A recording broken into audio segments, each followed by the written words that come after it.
種牙要嚟幾次？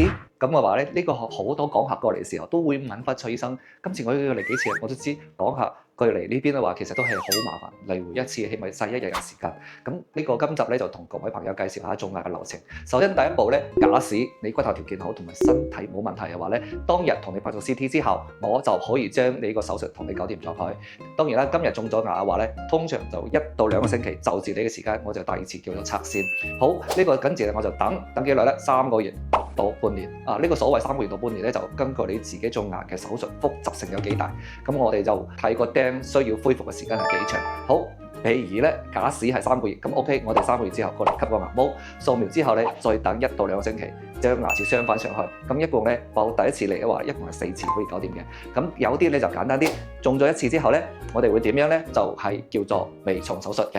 呢個微創咧就今日種咗，咁跟住又等3個月，再過嚟掃描，再等2個星期之後再大假牙，咁啊又嚟3次。咁嘅話咧，大家可以大概了解到，通常我哋叫3到4次。